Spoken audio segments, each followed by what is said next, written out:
Hey, what's up, everyone? I'm Damien. Welcome to another Halloween Horror Fest review. I'm here with my brother Dan, and we're very excited to be reviewing Terrifier 3 from writer Damien Leone, and sees David Howard Thornton returning as the killer Art the Clown. And you also have actress Lauren LaVera returning as the heroine Sienna Shaw, who was introduced in Terrifier 2. You also have another character returning, Victoria Hayes, who is the only survivor of the Miles County massacre and was horribly disfigured by Art the Clown and has spent most of her time in a psychiatric ward and becomes kind of a villainous counterpart to the Art the Clown character. It is set during the Christmas season. You have the Art the Clown character engaging with children, because there's a lot of kids during the Christmas season. Setting it during Christmas was a masterstroke because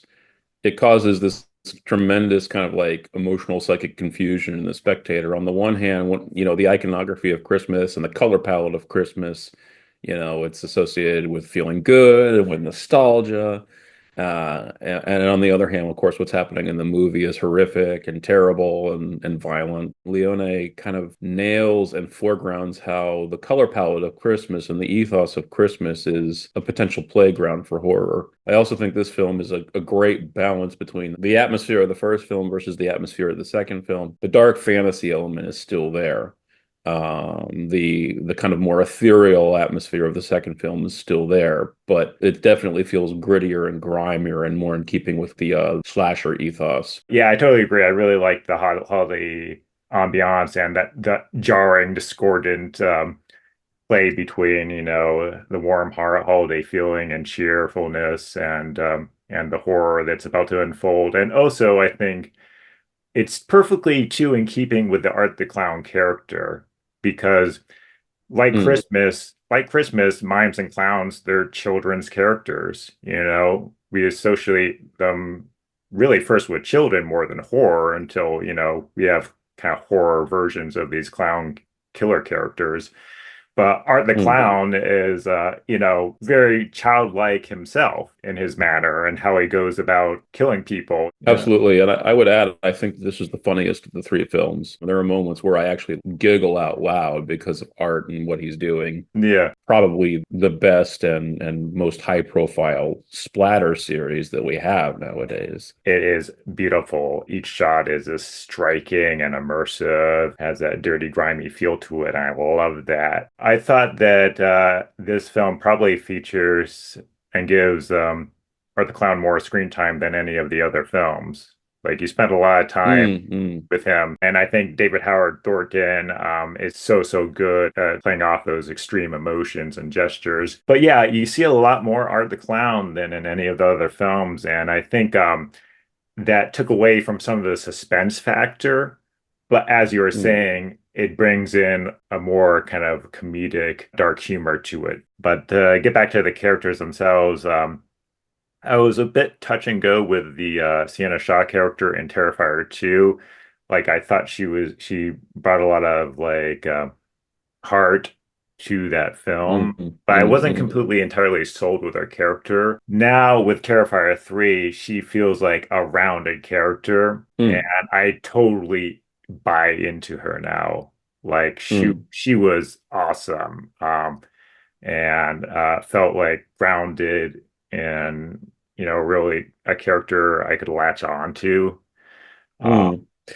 yeah, Well, yeah, the actress is a bit older now, right? I mean, not notably older, but there is a sense of maturity and worldliness there that isn't in the second film, which helps a great deal. Also, just in my opinion, I think it helps that she's not in that ridiculous outfit, yeah, which was fun from a male gaze standpoint, but definitely I think made her more of an icon than a rounded character. That's not yeah, necessarily a problem again in a film like yeah, this. I mean, I don't go into a film like Terrifier expecting rounded characters. yeah, Um, but to actually build off what you're saying is like I do think that she carries this film in a really meaningful way, similar to the way she really comes to carry the second film, and that is she's the one character I look at and think there's something here besides just being Yeah. a one-dimensional, stereotype. I mean, the rest of the characters are really disposable, Yeah. as they should be. That they're designed to be Yeah. that way in a film like this, and it would be inappropriate to try and go for psychological depth in all of your characters in Terrifier. Yeah. Um, she's the only one who seems like an actual human being to me. She's also very athletic. She comes from a stunt background, so she sells the heck out of that character physically, Oh but also yeah. emotionally. Yeah. Also, I thought the characters and the victims of this film, you have a few of the characters who are disposable and they're either shady people or they set them up as shady people so you don't care about them when they die. Mm. But for the most part, I thought the victims in this movie were sympathetic and they were Mhm. really characters that were, yeah, they're one dimensional, there's not a lot to them, but you definitely didn't want to see them die, you know? So, Oh, no, yeah, no, I think it's interesting about this film. None of I wouldn't classify any of the characters other than Mia, the podcaster. I wouldn't classify any of them as unlikable. yeah. Um, That was a yeah. difference from other slasher movies that set this film apart a little bit. Yeah. And none of them really make stupid, well, no, let me take that back. None of them really do prototypically stupid things. I mean, Yeah. the one thing I will say that one of the greatest sources of amusement in all three of the films is the range of reactions you get to when art shows up. Yeah. Like, it's like Yes. in real life, if art showed up, I mean, you'd think like the logical reaction would be to like run screaming away out of the Yeah. premises, right? It's like, let's get out of here. Whatever this guy's going to do, it can't be good. I mean, look at him. But like, you get a range of reactions from the characters. I mean, Yeah. sometimes they react in a logical way, but just as often they're like, Yeah. oh, oh. Well, and I'm glad you mentioned that because I was going to talk about that. One of the things I love about his character is that you see him in ordinary settings or doing ordinary things, like in Terrifier 2, like right before murder, he goes to get like a glass of water, and I thought that was just casually getting a glass of water, and I thought that's brilliant, just seeing this. Uh, Twisted freak of nature just do ordinary things like everyone else, like take the bus or take a train. Like this film, I did not find particularly scary, but the scenes that I found the most chilling were those scenes of Art the Clown, as well as the Victoria Hayes character in an ordinary setting, out in public, but just sticking out like a sore thumb. And so I thought those are just like really brilliant moments and very chilling ones, and the most chilling for me, even more than the actual murder sequences. So, Yeah, no, those are my favorite. The moments in between the actual, explosions of the splatter. Um, those are my favorite because they are so strange and uncanny and humorous. And if you just watch Art doing his thing, right? I mean, like you said, it's an amazing performance, an amazing pantomime of this sort of like grisly character. Um, and it's endlessly fascinating and entertaining for me to just watch him looking around, mugging for the camera, pantomiming his way through seemingly ordinary everyday things. I mean, yeah. that's like one of the really meaty elements of the film. Yeah. I Mm. think if I'd had to like critique anything, it goes back to the amount of screen time Art the Clown gets in this movie. And I think maybe you could have taken like 10-15% less Art the Clown screen time just to give the murder sequences or when he shows up more of an impact. But Mm, you're mm, chilling with Art the Clown a lot in this movie, and so I mm, thought it took away some of the suspense and the impact of the gore fests when they happen. But yeah. they're played more for laughs sometimes too, and dark humor Mm. than horror. Yeah, I mean, I think with the exception of the first film, the franchise has not really become about fear. At this point, it's about uh grueling endurance, the endurance it requires to live through these horrific, atrocious explosions of violence. And then, but also the way that those scenes, when they do occur, have a kind of cathartic and relieving effect. Those moments of atrocious violence are, those are wish fulfillment moments where the tedium, the ordinary horror of everyday bourgeois existence is finally interrupted by something that lacerates the ordinary course of events. And splatter films in general, you watch Herschel Gordon Lewis's films, none of them are scary. You're not living in a state of suspense. You know Yeah. exactly what's coming. Yeah. And usually you know exactly when it's coming. It's Yeah. about the payoff you get from when that moment arrives, and you get Yeah. that kind of cathartic, Yeah. sensual release. That's interesting and kind of paradoxical as like, a spectator watching a horror film like this because I totally get you. And I was getting that reaction from the audience too. A lot of the film goers in the movie theater room with me were clapping and laughing throughout it. And I was like, yeah, this is totally escapist entertainment Mhm. now. Mhm. Yet, paradoxically, what you're escaping into are these grisly, horrific visions that just remind you of your mortality. So that's the paradox of watching a horror film like this, which is, but there's that escapist component to it.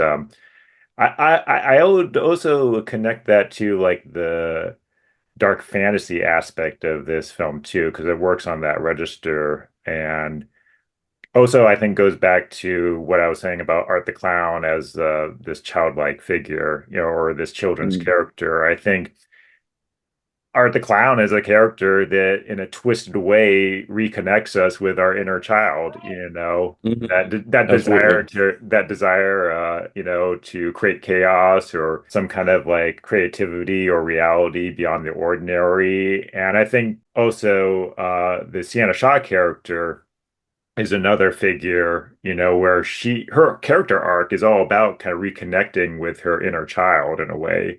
Her that whole backstory with her dad as the comic book artist illustrator who designs her suit of armor and her magic sword. She's reconnecting with that. And so both figures, Sienna Shaw and Art the Clown, I mean, he's named Art the Clown, so Mhm. he makes art just with bodies and corpses, so there's that creative kind of playfulness and sense of play that he brings for it that he brings to the table that I think connects those two characters because both characters are figures that connect us with our inner child, and I thought that was really interesting. So Yeah, and again, I think this is one of the things we know about slasher films and splatter films is that, with exceptions, of course, they're not really scary per se.